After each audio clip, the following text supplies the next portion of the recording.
What up, everyone? So, kind of a new segment I'm doing on the channel here.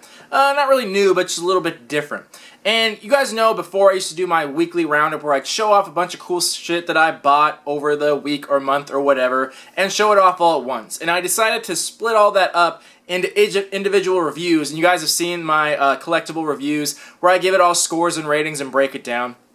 And the reason for that is it just makes it much easier to find. So if someone's searching for that specifically, they don't have to watch a whole hour-long video just to see like one tiny review. So I'm splitting it all up for collectible reviews, and I'm doing the same for artwork as well. I'm going to show off some of my artwork, but I'm also going to show off artwork I purchased because I'm a huge art fan. I totally nerd out about this stuff, and it's something I'm really passionate about. And I'm sure a lot of you don't know a lot of this exists out there. So I want to introduce you guys to that, introduce you to artists, show you some cool artwork, things that I have going on in my collection, just more stuff that's coming in. And I also want to give a review of it as well. But it's going to be a little bit different. Normally with all my reviews, I give number system ratings. This is the only time I'm not going to. And essentially, I just thought about it and, you know, I'm not going to give any of these guys bad ratings, but I don't want to hurt anyone's feelings, honestly.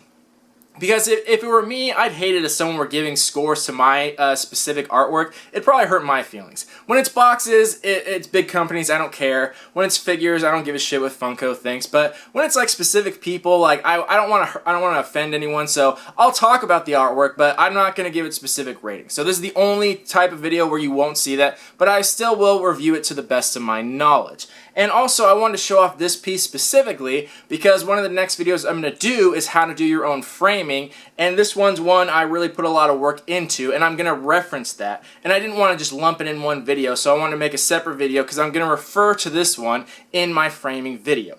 So without further ado, I will show this off. This is a pretty special piece. So here it is, all framed up. And I'll be showing like better pictures of it, closer ones, but here's just the overall view of it. There it is. It's kind of hard to show it off because this thing's fucking huge. But anyway, essentially you can see it here. What this is Ninja Turtles issue number 44. And as any Turtles fan knows, this is a very iconic issue because this is the death of Donatello. I collect all these issues because there was a lot of varying covers for it. There's like 5 or 6, and I have a few issues of them all. And this is the original artwork right here to this issue, the cover art for the issue. Now this was a Tricon exclusive, so this was an exclusive variant cover that can only be found at Tricon. And it's by the artist Patterson, who actually also signed it here. So I got the original issue with it signed and the original artwork there. So this is it all framed up in a nice gallery frame, and then I got a white mat with a double thick black interior, and then as you can see on the corners, I got the 4 different color turtle masks. And I use matte board for that as well. So I'm going to put this down because it's in the fucking way, and I'll try to take closer pictures and show them off right now as I'm talking about it. Let me set this down carefully. Stay. Don't die. Okay, so now we'll start talking about it. And so I looked it up, I looked into it, and you know, it depends as far as framing, but just to let you guys know, for a frame like this with all the different colors and all the different mats, to go to a professional company, and I'm talking the big ones like Aaron Brothers Michaels and stuff like that, depends on what their deal is and what coupons you use, but full price to get something like that framed can be anywhere from $500 to almost $1,000 for that, which is more than I paid for the entire piece of artwork, which is so crazy. And you know what I paid for that whole getup?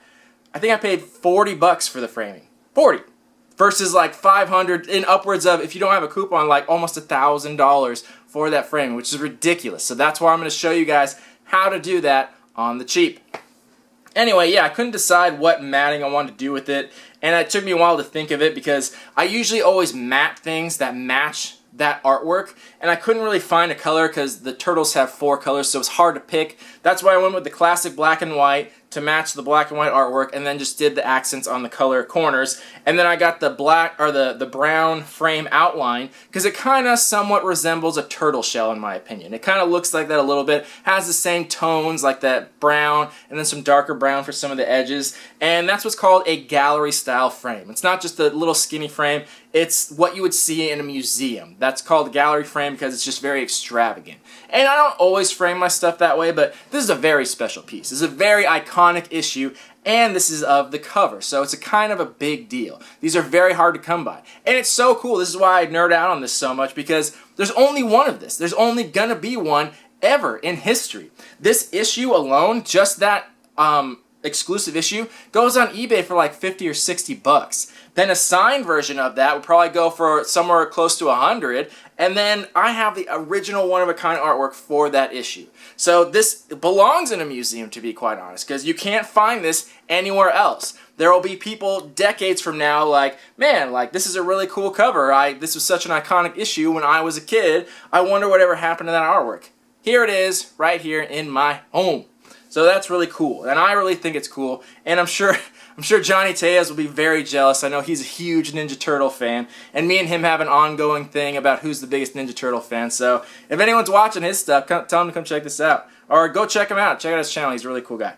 Anyway, so this is the artwork, and the artist is Tommy Patterson. And he's not super well known. I didn't buy the artwork for his artwork. It kind of depends. Sometimes I'll follow an artist. Sometimes I'll get it just because I like the content. This one was content-based because it's a very iconic issue, and I love the Turtles. And it's a really cool cover with all four of them very clearly displayed on there in a very neat way. So it's very hard to come by.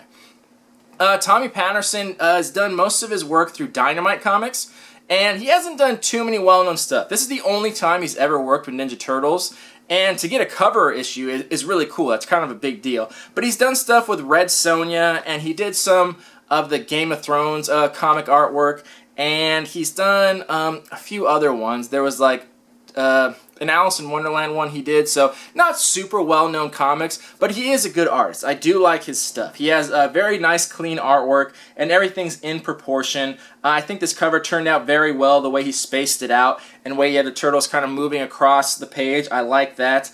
The background, I'm not the biggest fan of. It kind of gets like doled out a little bit. That's why it was so hard to frame this, because if you look at the cover, it just has a lot of brown. It's very heavy brown, and it's very heavy on the green. Green, obviously, because of the turtles, but even in the background, it's kind of too much of the brown. So the coloring of the final product looks good, but it just doesn't pop very well. I think they should have done some different colors on the background and just left the turtles green. But the overall artwork of it, the design of it, the actual line work of the ink is very well done. And I'm assuming Tommy Patterson did the ink as well. I can't actually confirm that. He obviously, if he's the cover artist, you know he did the pencils. And sometimes they have a different inker, but often if it's the cover, they'll ink their own artwork. So I'm not totally sure on that, but I think so. Since he's not that well known, those people will usually do their own ink work too, because they don't want to hire someone else to take away from their work. So I assume he did that well, but overall the line work looks very well. And like I said, the turtles are very proportionate, and I like this cover. As far as the covers go for number 44, I think this is one of the most well-designed ones, and I think this one stands out just for a basic line work. Now, if you guys have seen the other issues of number 44, it's a very iconic issue, and I'd be happy to get any cover, but a lot of them aren't designed that well. There's one with Shredder that's drawn really well that I'm not a big fan of, and the other ones are cool, but not that great, because Kevin Eastman, I love Kevin Eastman. He's a great guy. I know him personally. I see him all the time.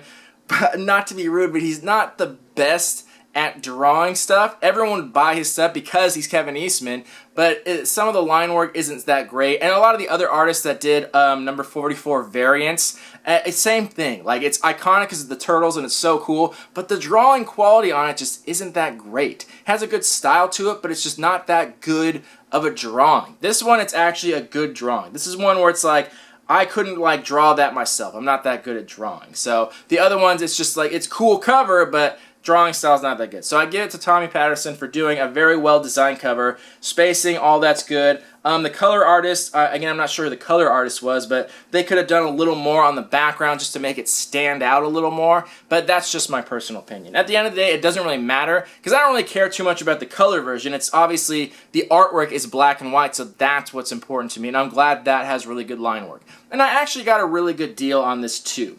So covers go for an extreme price, especially one like the Turtles, where it has all four of the main characters on there. It can be crazy expensive, and especially one that's as iconic as number 44. There's another, one of the other variant issues, the RI variant issue. I think it has Raphael on it.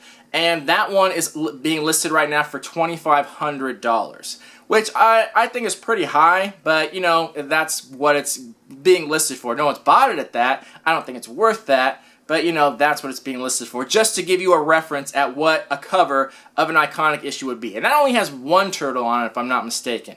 This one having 4. This was listed and sold for $1,200, which I thought is honestly what it would be worth. I thought that's a pretty accurate value of what this issue is worth. And honestly, I probably would have valued it like $1,200 to $1,500 if I'm being perfectly honest. But it was listed at $1,200, and I really wanted it, but it sold for someone else because I just didn't have the money. So this is a long time ago. This is like a year ago. Then that person who bought it listed it again, same price, $1,200, and it didn't sell. And I was patient on it, so I made him an offer of what I had, and I was going to try and haggle with him and come to like a middle ground and see, and he took my first offer of $600. So it's obviously more money than I had, so I had to finance it, but that's still a fantastic deal, and I'm not sure why he sold it for so cheap having just purchased it, but you know, one person's loss is another person's gain. So I'm really happy I have this because this is really, really cool, and I've been collecting this issue, and like I said, I even got an issue signed by the artist too, so that makes it even more special. And I think it looks really great all framed up like this, and this is one of the few times I'll have the artwork in hand, because usually the artwork I have already has a nice little home on my wall, and I'm not going to take it down. So this one hasn't been hung up yet because I just finished it last night. But yeah, so there's the artwork, and that gives you an idea of what cover artwork costs, and then I'll go more into the value and pricing of the framing in the next video about this. But yeah, let me know what you guys think. Do you guys want to see more artwork like this? Are you guys interested in it? Or is this something that doesn't interest you? Because I don't have to continue with this if no one's interested, but this is something that I'm super passionate about, so I love to talk about it, and I love to show it off. And considering that these are all one of a kind, it's just kind of cool to know where they are and where they exist, because I'm curious about them too. The ones I don't have, I'm just curious, like, where are they? Like, are they in someone's home? Are they in a museum somewhere? Are they owned by the artist? Are they owned by a fan? Because it's always different, because there are museums out there that are specifically dedicated to comic artwork. And I've bought some from museums personally. I've gone to museums and purchased artwork from them. So it's just cool to know where they are. And at some point, I feel like I could turn my house into a museum, because you guys saw my collection video. I got enough to feel like a small museum. So it's just fun to know where this is and to talk about it a little bit. But let me know what you guys think. If you like this kind of stuff, if you don't, and stay tuned for the framing video. I'm sure a lot of people are going to be really interested to know some really nice ways to save a bunch of money. Like, good God, like when you see how much these cost, you're going to be so happy you're saving so much money. Anyway, let's talk about it in the comments, and thank you all for watching. See you on the next video. Hope you enjoyed my Laser Cats shirt. Thanks for watching. Love y'all. Peace.